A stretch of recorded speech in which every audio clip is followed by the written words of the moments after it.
하나님께서 인간을 창조한 이후에 맨 첫 번째 선언이 축복의 선언이었습니다. 생육하고 번성하고 땅에 충만하라라고 하는 것입니다.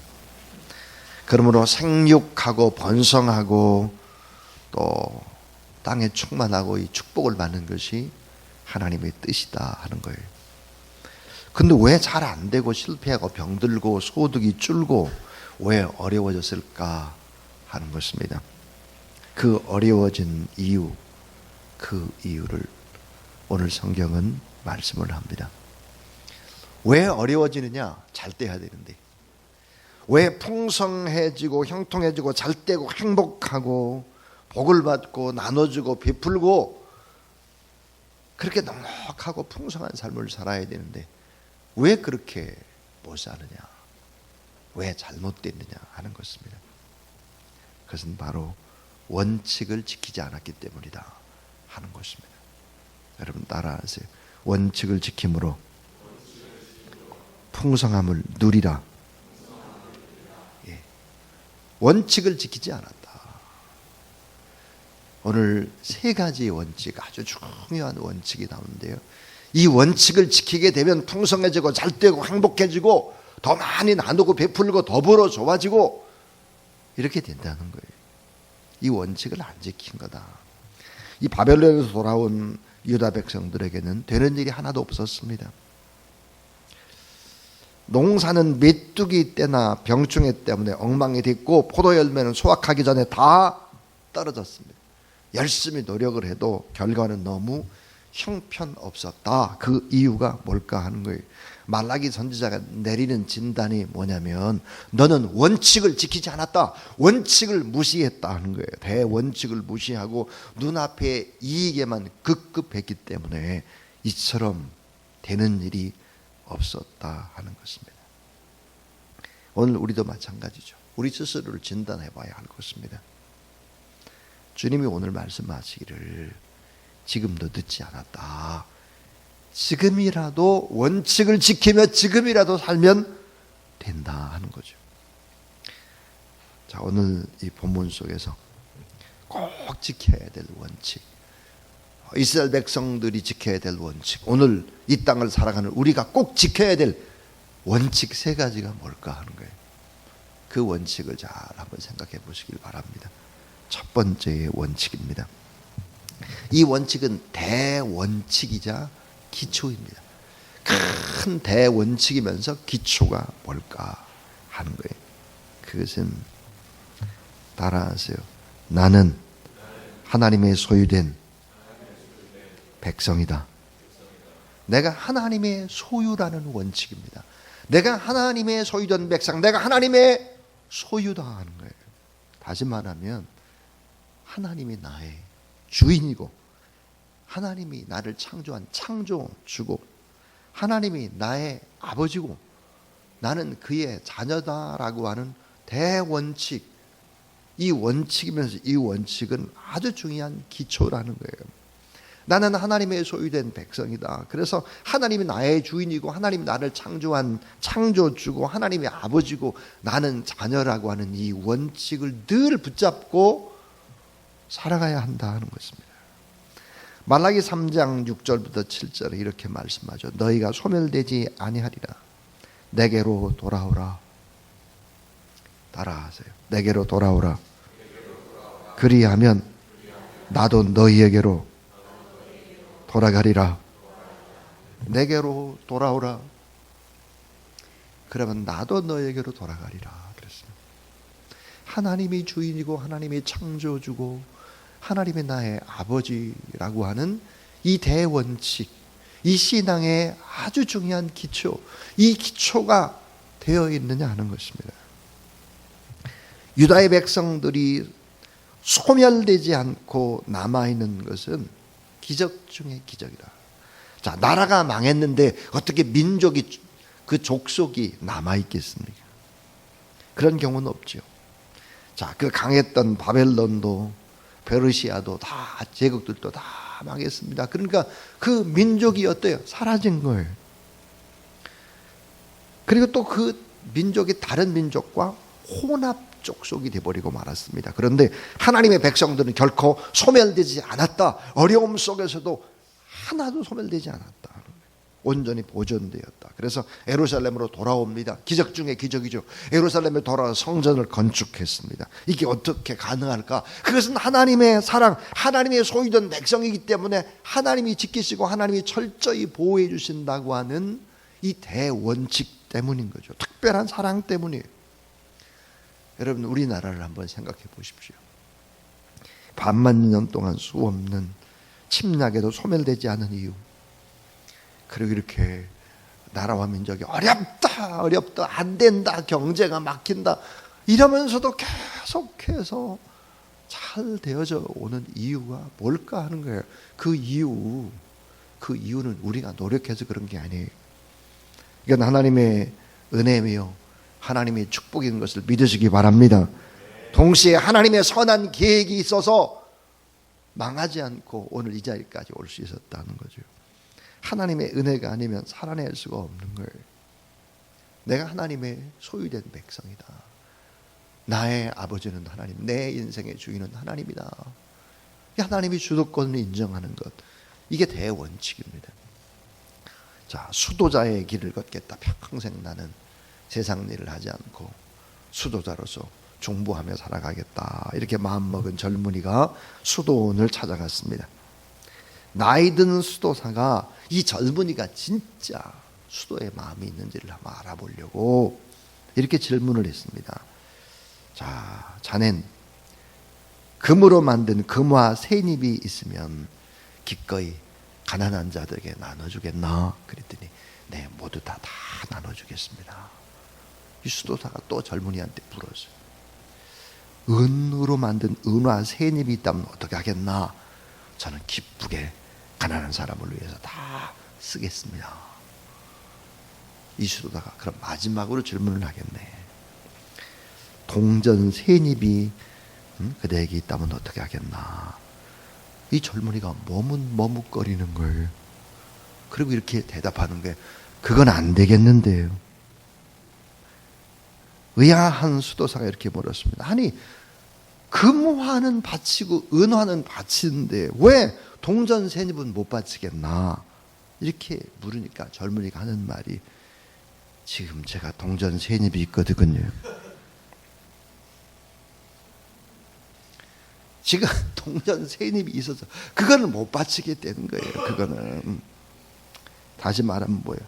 금은 지금 없고 은은 없으니까 막 바친다고 막 하는 거예요. 근데 동전 세잎은 못 바친다는 거죠. 마태복음 6장 24절에 보면 사람에게는 두 주인이 있다 그랬어요. 두 주인. 한 주인은 누굴까? 하나님이죠. 내 인생의 주인, 내 모든 것들을 인도하는 주인, 전능하신 창조주, 주인이에요. 또 하나의 주인이 있다 그랬습니다. 그 주인이 바로 돈이라는 거예요. 물질이라는 거예요. 여러분, 하나님이 정말 내 인생의 주인이고 내가 하나님 앞에 소유된 백성이다 그러면 하나님이 천지 만물 모든 것들을 창조하시고 지키시고 보호하시고 공급하시는 전능하신 분의 자녀인데 우리가 물질 문제 가지고 염려, 근심, 걱정할 이유는 없는 거죠. 그런데 하나님이 안 계신 것처럼 돈 몇 푼 가지고 벌벌벌 떨고 그 돈 몇 푼 벌기 위해서 하나님 앞에 기도도 소홀히 하고 예배도 소홀히 하고, 이건 대원칙을 무시한 거예요. 대원칙을. 그러니까 자꾸 쫄아들고 어려워지는 거예요. 사랑하는 여러분, 이 물질이라고 하는 이런 부분들을 뚝 꺾어서 하나님 앞에 바쳐본 경험들이 있어야 되는 거예요. 물질에 벌벌벌 떨어가지고 평생 떱니다. 평생. 그래서 이 첫 번째 원칙이 어떤 원칙이었느냐? 대원칙이냐? 기초. 내가 하나님의 소유된 백성이다. 하나님이 주인이고 하나님이 창조해 주고 하나님이 나의 아버지다. 이 원칙을 가지고 세상을 바라보고 살아가는 저와 여러분 다 될 수 있기를 주님의 이름으로 축원합니다. 두 번째입니다. 두 번째의 원칙, 꼭 지켜야 될 원칙이 뭐냐? 아주 중요한 건데요. 따라하세요. 제사장을 귀히 여기는 원칙. 제사장을 귀히 여기라는 게 제사장을. 자, 백성들의 죄를 짊어지고 기도해 줄 제사장이 있어야 하나님이 복을 내리는 거예요. 자, 백성들의 죄를 짊어지고 기도해 줄 제사장이 있어야 한다. 이 제사장이 자, 어제 그저께 제가 설교를 할 때 나라와 민족이 강해지고 그러려면 군대가 뭐 많아지고 미사일 뭐 이런 거 갖는 것이 아니고 핵심이 제사장이었고 그 핵심은 제사장의 가정이었다. 충무 기도하고 하나님 앞에 예배하는 백성이 있어야 이게 강한 것이지 제사장이 없으면 안 된다는 얘기를 했습니다. 자, 타인을 위해서 기도하는 중보자 제사장이 있어야 된다. 하나님과 인간 사이의 죄악을 가지고 단을 쌓는 제사장이 있어야 한다. 예배자가 있어야 돼. 하나님 앞에 피해 제사를 드리고 백성들이 망하지 않고 복의 근원이 될 수 있도록 중보하는 중보자인 제사장이 반드시 있어야 하나님이 복을 내리는 거예요. 여러분이 기도하지 않는데 어떻게 하나님의 일을 하실 수 있어요? 하시지 않아요. 기도하지 않으면. 이 원칙이죠. 이 죄와 싸우는 제사장의 거룩한 사명. 그래서 이스라엘과 유다를 지켜준 힘이 뭘까? 제사장입니다. 제사장의 제도예요. 그래서 다윗 시대에 가장 부강했던 것도 제사장 제도가 잘 돼 있기 때문이고 이스라엘의 모든 역사가 부강할 때, 잘 될 때, 평안할 때는 제사장들이 바르게 하나님 앞에 예배드리고 기도하고 중보하고 백성들의 문제, 죄의 문제들을 가지고 하나님 앞에 나갈 때였다 하는 거예요. 제사장을 소홀히 여기고 이 제사장에게 함부로 하고 이렇게 할 때 어떻게 됐을까? 결국은 허덕거리게 되는 것이다. 잘못된 것이다 하는 거예요. 자, 유다의 현실이 어땠을까? 제사장이 거의 사라지고 있는 것입니다. 말라기 시대 제사장이 사라져요. 제사장이 타락을 해. 왜? 제사장을 귀하게 여기지 않기 때문입니다. 중보 기도하는 이가 없을 때 삶이 황폐해져 갔죠. 마음도 황폐해져 갔습니다. 하나님의 은혜가 끊어졌다 하는 거예요. 저는 어제 곰곰이 기도하다가 꼭 기도해야 될 분들이 기도를 하지 않아서 문자를 보냈습니다. 문자를. 교회 와서 주무시죠. 그리고 하나님 보시기에도 그렇고 사람들 보기에도 그렇고 목회자인 내가 보기에도 그렇고 임직받을 자로서 그렇게 살아서는 안 됩니다. 이런 문자를 3통을 보냈습니다. 3통을 보냈는데 2분이 오셨어요. 한 분은 못 오셨어요. 근데 문자에 보니까 이렇게 왔어요. 목사님 죄송합니다. 목사님 설교는 다 들었습니다. 그 설교 요약을 다 해서 보냈어요. 문자로. 병원에 오늘 아침 일찍 가야 되고 그래서 꼭 죄송합니다. 그런 얘기를 쭉 썼어요. 그걸 맨 마지막에 목사님 용서해 주세요. 제가 속으로 그랬습니다. 하나님이 용서해 줘야지. 제가 문자를 드리거나 전화를 할 때는 정신을 차려야 될 사람들이 정신을 차리지 못하고 있을 때입니다. 3분 가운데 2분이 오셨어요. 오늘 낮에는 저녁에 꼭 오세요. 누구한테 문자를 보낼지 기도를 해봐야 되겠습니다.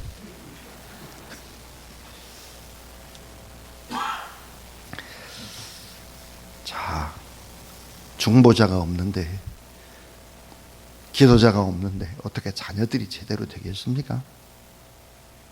하나님 앞에 눈물로 호소하는 사람들이 없는데 경영하는 회사나 하는 일들이 제대로 되겠습니까?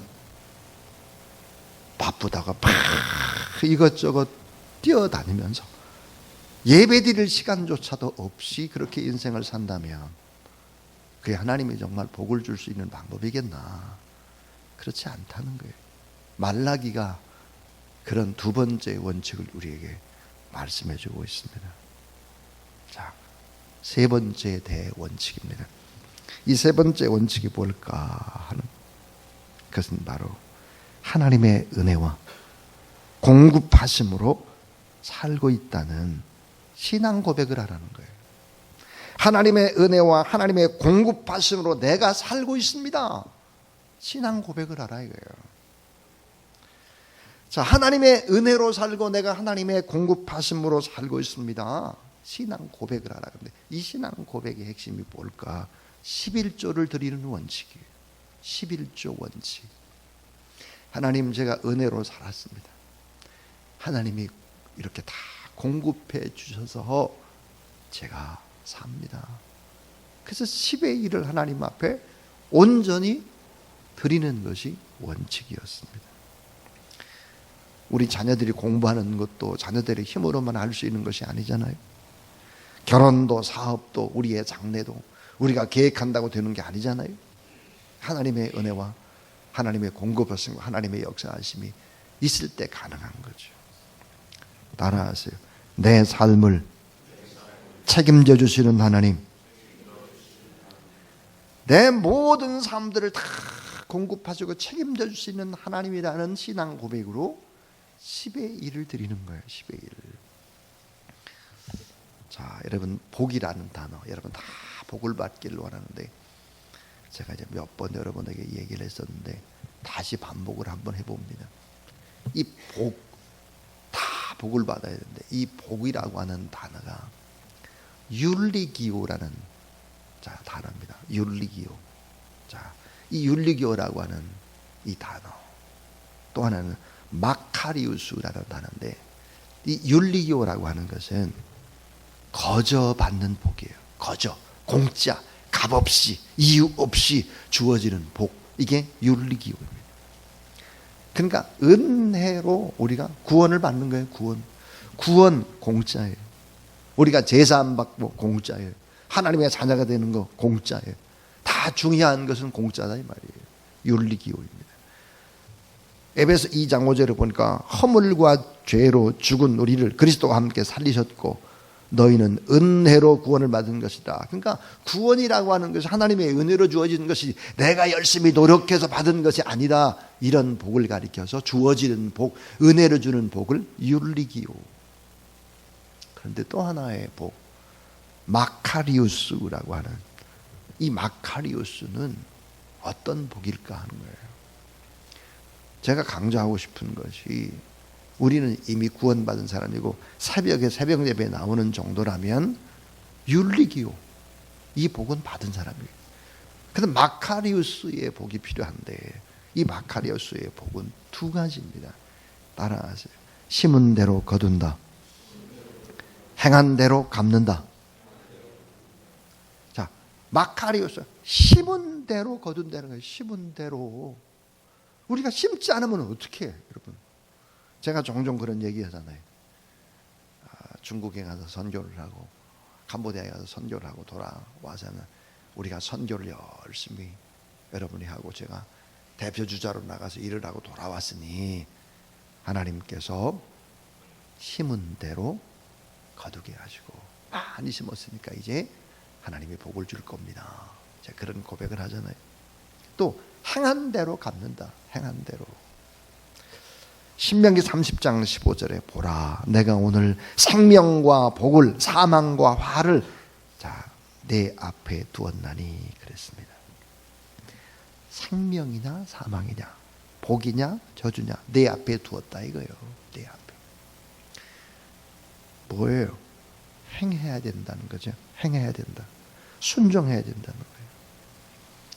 자, 심은 대로 거두는 거죠. 행한 대로 갚는 것입니다. 그런데 신앙생활을 쭉 하다 보니까 심은 대로 거두는 것이 아니에요. 심은 것보다 30배, 60배, 100배로 하나님 더 거두게 하신다는 사실을 믿으시기 바랍니다. 우리가 하나님 앞에 완전한 기도가 뭘까요? 심는 거예요. 많은 사람들에게 섬기는 거, 심는 거예요. 사랑하는 거, 베푸는 거, 이거 다 심는 거죠. 심는 거. 행한 대로 갚는다 그랬어요. 행한 대로. 이게 바로 마카리우스입니다. 그래서 이 세 가지의 원칙에 관한 얘기를 했어요. 제가 이 세 가지. 그 하나가 뭐냐면 우리는 택한 하나님의 소유된 백성이다. 하나님이 나의 아버지고 하나님이 나의 주인이고 하나님의 창조주다. 모든 것들을 이끄신다라고 하는 이 대원칙을 가져라 하는 것이고, 두 번째는 제사장을 귀하게 여기는 원칙. 제사장이 군대보다 더 강하다니까요. 미사일보다 핵보다 더 강하다니까요. 기도하는 사람이 있어야 된다니까요. 여러분의 가정이 제사장의 가정이 돼야 한다니까요. 이게 원칙이 지켜지지 않으면 안 된다는 것이고, 세 번째는 하나님의 은혜와 공급하심으로 살고 있다고 하는 신앙 고백으로 11조를 드리라는 거예요. 11조. 11조의 의미가 뭘까요? 어떤 분이 그런 얘기 하더라고요. 11조의 설교는 정말 자주 들어야 되는데 이 11조의 설교를 하려고만 하면 마귀가 역사하면 돼요. 마귀가. 교회 왔더니 맨 돈 얘기만 하고 그런다고. 저도 몰랐습니다. 제가 담임 목사에 처음을 할 때는 참 강대상에서 이게 11조에 관한 얘기를 해야 되나 못했어요. 부끄러워서 못했어요. 근데 가만히 보니까 성도들의 가정이 엉망인 거예요. 복을 받지 못하는 거예요. 내가 하나님의 뜻대로 순종하지 않았구나 하는 생각이 들었어요.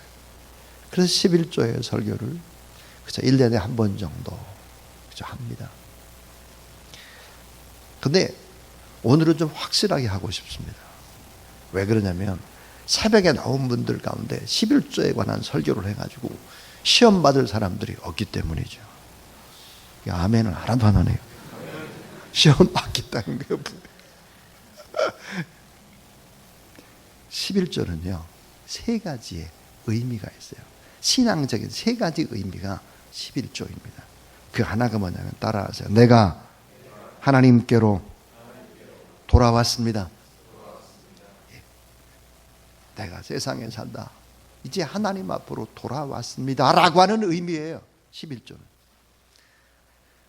너희가 내 자녀인지 내가 진짜 나를 진짜 믿는지 안 믿는지 주님이 시험해 보려고 합니다. 11조는 뭘까? 하나님께로 돌아온 자라고 인정하는 믿음이에요.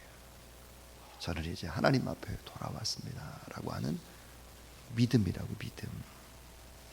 내가 하나님께로 돌아왔습니다. 또 11조의 또 하나의 의미는 따라하세요. 하늘 문을 활짝 여신다. 하늘 문을 활짝 열고 복을 주시지 아니하나 시험해 봐라 그랬어요. 시험해 봐라. 하늘 문을 활짝 열고 축복을 부어주신다라고 하는 의미다 하는 거예요. 또 하나 오늘 본문의 11조의 의미는 뭘까? 따라하세요. 끝까지 지켜주신다. 말라기 3장 11절에 보니까 메뚜기를 금하고 그랬습니다. 너의 토지 소산을 먹여 없애지 못하게 하며 너의 밭에 포도나무 열매가 기한 전에 떨어지지 않게 하리니 그랬습니다. 기한 전에 떨어지지 않게 한다. 기한 전에. 그래 끝까지 하나님께서 어때요? 지켜주신다는 거예요. 근데 하나님이 지켜주시지 않으면 어떻게 될까요? 황충을 먹어. 황충이 먹고 메뚜기가 오고 그래서 기한 전에 다 떨어져요. 그래서 하나님 앞에 이 11조의 의미는 바로 이런 것입니다. 주님, 이제 제가 주님의 자녀로 돌아왔습니다. 주님의 공급하심과 주님의 인도하심을 제가 믿습니다. 그리고 하늘문을 활짝 열고 하나님이 복을 부어주신다라는 의미. 끝까지 내가 지켜주시겠다라고 하는 그런 의미입니다. 그러나 유다 백성들은 이렇게 말합니다. 수리아 총독한테도 세금을 내고 하나님께서도 세금을 걷어가시고 우리는 완전히 이중 관세잖아 이게. 그러면서 11조를 드리지 않았다 하는 것입니다. 이 같은 대원칙을 지키지 않은 사람들에게 하나님이 뭐라고 말씀하셨느냐? 하나님의 것을 도적질이 했다고 말씀하고 있습니다. 하나님의 은혜, 하나님의 놀라운 지키심과 보호하심을 다 떼먹었다는 거예요. 도둑질했다는 거죠. 그래서 그것은 뭐예요? 악순환을 초래했다는 것입니다. 그 11조와 헌물은 구원을 위한 최소의 예물이었고 이스라엘 민족을 존재케 하는 가장 기본적인 신앙 고백이었다 하는 것입니다. 어떤 분이 이렇게 말하는 분이 있습니다. 목사님, 저는 11조를 꼬박꼬박 하는데도 가난합니다. 이렇게 말하는 분이 있습니다. 11조 꼬박꼬박 하는데 가난합니다. 예. 저도 11조 꼬박꼬박 하는데 가난합니다. 저도. 네. 11조가 아니라 10의 2조 막 이렇게 하는데 가난해요, 제가. 빚진다니까요. 그 이유가 뭘까요? 이런 얘기를 11조 하는데 왜 가난해질까요? 이렇게 묻는 사람들이 있어요. 이런 질문을 하는 분들은 다 어떤 분들이냐? 장로님들이나 믿음 있는 분들이세요. 그때 제가 웃으면서 말을 합니다. 11조 하면서도 가난하다면 그것이야말로 자랑이고 그것이야말로 축복입니다. 왜냐하면 남 앞에 많은 것을 전해주고 선교하는 일에 허리띠를 졸라매고 그러니까 일부러 가난을 선택한 사람이니까 그게 진짜 축복이 아닙니까? 제가 그런 얘기를 합니다. 나의 욕망을 줄이고 가난을 선택한 사람, 거룩한 빛 영혼의 구원을 위해서 스스로 가난해지려고 하는 사람은 진짜 부자예요. 진짜 부자. 그걸 알아야 돼요. 하나님이 안타까워하는 것이 있습니다.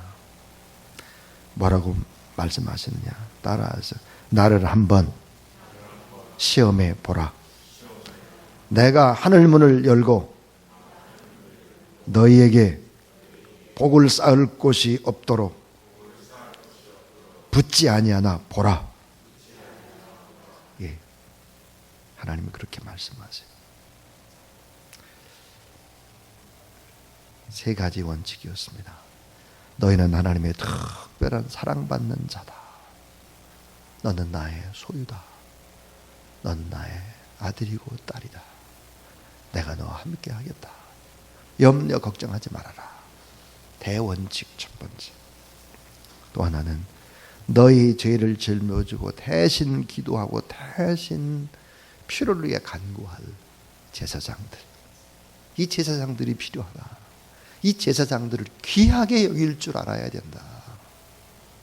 두 번째 원칙이에요. 세 번째 원칙은 하나님의 은혜와 공급하심으로 제가 살고 있습니다라고 하는 고백으로, 신앙 고백으로 11조를 드리라 하는 것입니다. 그렇게 되면 결과는 어떻게 될까요? 결과. 자, 축복의 하늘문을 열어주실 뿐만 아니라 보호해 주시고 특별히 뭐라고 말씀했느냐? 너의 땅이 아름다워짐으로 열방이 너를 복되다 하리라 그랬어요. 칭찬받는 민족이 되고 칭찬받는 사람이 된다.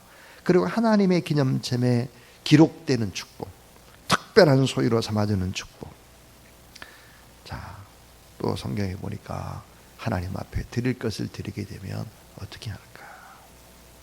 아들과 딸을 아끼듯이 그렇게 내가 아껴주겠다. 하나님이 그렇게 말씀하셨어요. 아껴주는 축복입니다.